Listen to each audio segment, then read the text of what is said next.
je vous remercie et l'association et ses adhérents vous remercient de vous être déplacés aujourd'hui.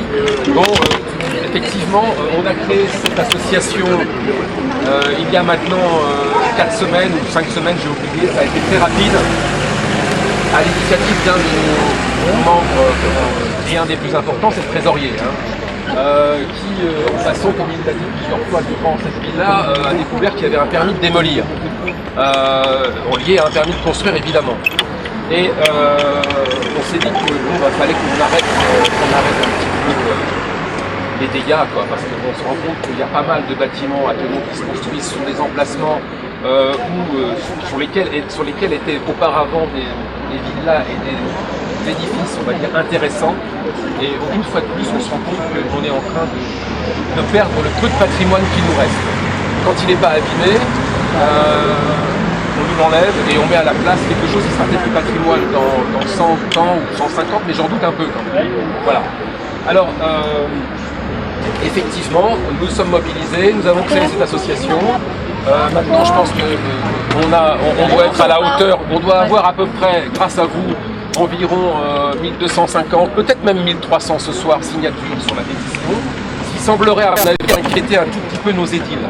Alors, une précision tout de suite, nous ne sommes pas là, c'est ce que disent tous les gens qui montent des assos, mais c'est le cas.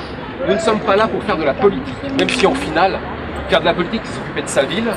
Donc, s'occuper de sa ville, ça veut tout dire. On est là essentiellement pour protéger le patrimoine remarquable. Bien. Alors évidemment, il y a des passerelles à faire. Quand on démolit la frégate, c'est pour faire un bâtiment. Donc d'aucuns diront que c'est pour bétonner. Donc effectivement, il y a des passerelles. Pour l'instant, on se contente de parler du patrimoine. Et cette villa est remarquable. Marius vous en parlera tout à l'heure, à plus d'un titre. Il y a, alors évidemment, il y a un architecte célèbre des années 20-30 qui s'appelait Robert Malesténins.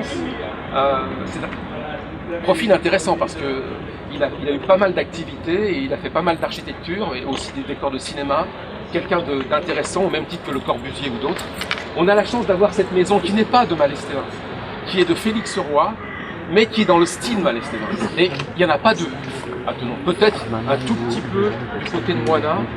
Donc Louis Moina, vous connaissez aussi j'imagine, Louis Moina qui a fait aussi un ou deux bâtiments, on va dire, influencés peut-être par Malesténins. Donc on a la chance d'avoir ce bâtiment et on va le raser. On va le raser pourquoi ? On va le raser parce qu'on ne se mobilise pas, mais là maintenant je pense que c'est fait. Parce qu'un permis a été donné peut-être de façon un tout petit peu rapide, active on va dire. Et on se rend compte que nos édiles découvrent que Monsieur Malesténins existe, qu'il y a des communes en France qui défendent cette architecture, à grands frais d'ailleurs, on en a parlé hier, il y a eu aussi Roubaix. Et donc, si vous voulez, notre but, je répète, avant tout, et en dehors de toute polémique, on va dire politique, c'est de protéger ce bâtiment et peut-être d'autres après, évidemment. Et pour ça, on compte sur vous. Et ce sera peut-être le début, effectivement, d'une réaction concernant le patrimoine, on va dire, thononaire. Bon, il faut savoir qu'on s'intéresse au patrimoine en général. C'est-à-dire qu'aujourd'hui, c'est une villa, demain, ça peut être des arbres. Récemment, des arbres intéressants. Donc, voilà, pourquoi pas une grenouille ou une fleur. On n'est pas forcément là pour remplacer les associations qui font de l'écologie, mais pourquoi pas. Bien, il y a tellement de choses à dire. Je crois que je vais m'arrêter là. Il y a des recours, François va vous en parler, et Marius Guillemot, qui est architecte ici, va vous parler de l'architecture de ce bâtiment et du courant qu'il représente. Il dira surtout pourquoi il faut le conserver. Bien, n'oublions pas qu'après avoir rencontré le maire, il nous a été dit clairement que sur cette avenue, il fallait quand même arrêter de faire des fronts bâtis systématiquement. Donc je disais qu'après avoir rencontré monsieur le maire, on a eu quand même de sa part des réactions positives qui consistaient à dire sur cette avenue, bien sûr on va construire, on est obligé de construire. On se fait peut-être un peu trop pour la Suisse, c'est pour faire un dortoir pour Genève, mais bon, ça c'est une autre histoire. Marius,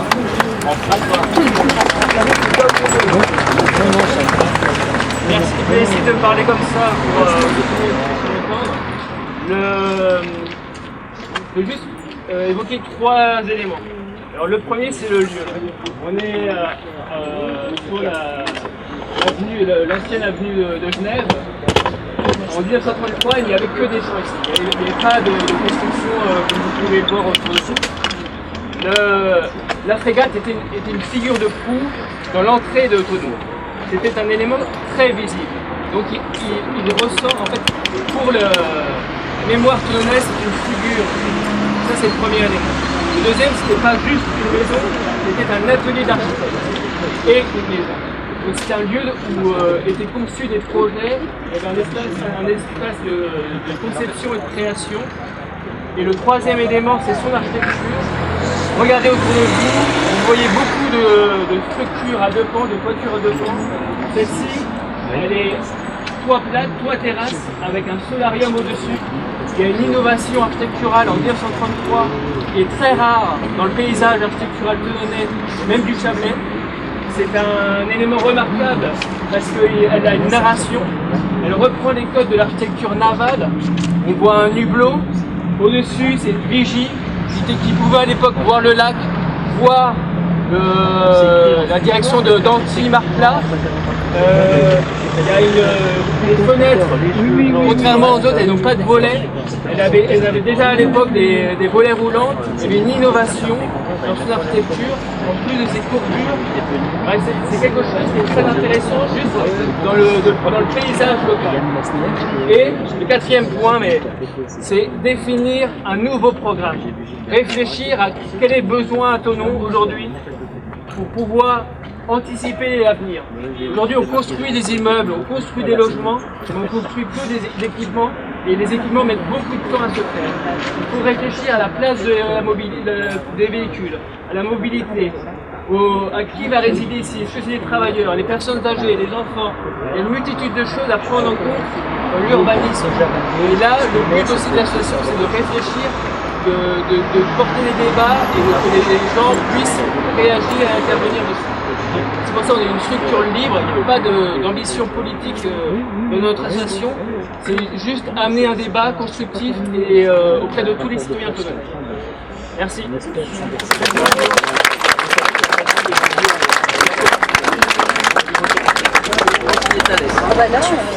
nom comme ça, il y a Ophélie, Marius, Jean-Paul, Marc et moi. On a lancé ça sans savoir trop où on allait. On va chercher le trépied. Ça vous a été dit, c'est préserver cette remarquable villa. Point numéro 1. Point numéro 2, suite à faire une pétition, on s'est dit, faisons une association avec le but de protéger le patrimoine non préservé. C'est-à-dire que l'hôtel-Dieu, personne ne va le raser. Il est préservé. Par contre, il y a des tas de biens comme celui-ci qui ne sont pas protégés. Et donc, si la population souhaite le défendre, il faut qu'il se mobilise. Or, concrètement, qu'est-ce qui se passe? Il existe des associations de quartiers à gauche, à droite, ou bien des individus qui tout seuls essayent de défendre et d'empêcher la construction d'un bien, et puis ils sont balayés parce qu'ils n'ont pas le temps, ils n'ont pas l'énergie, ils ne sont pas assez nombreux, ils n'ont pas les compétences. Donc l'idée de l'association, c'est de regrouper un certain nombre de personnes, de compétences et d'expériences pour pouvoir s'organiser pour résister. Donc l'association, c'est que des bénévoles évidemment, a besoin de 2 choses, c'est d'adhésion, parce que si on va écrire un article, voir monsieur le maire ou autre en disant voilà, on est 5, il va rigoler et puis voilà. Par contre, si on dit on est 200 ou 300, il ne va pas se comporter de la même manière. C'est pour ça qu'on incite les gens à adhérer. Donc il y a 2 choses, il y a en ligne la pétition. Aujourd'hui on en est à plus de 1200, on est très content, on espère arriver à 3000. Et les adhésions, c'est autre chose. C'est quand on va faire des discussions. Quand on est une association, et le but de l'association, c'est de préserver le patrimoine au sens large. Ça veut dire ça peut être un bien immobilier comme ça, mais ça peut être une mare avec le triton truc-muche qui est rare, ou bien des arbres, comme par exemple, si on avait existé avant que les cèdres de l'hôpital. Bon, donc, quand l'association a un objet qui est clairement défini, elle a le droit d'agir en justice ou autre. Donc là, sur patrimoine au sens large, on peut le faire. Mais pouvoir le faire légalement, mais après il faut pouvoir le faire en termes de moyens humains, donc il faut qu'il y ait des gens, des juristes. Là on a 3 architectes parmi nous, c'est très bien, donc qui ont réussi à convaincre 22 architectes de Thonon qui ont signé une lettre qui a été envoyée au maire en disant il faut garder ça.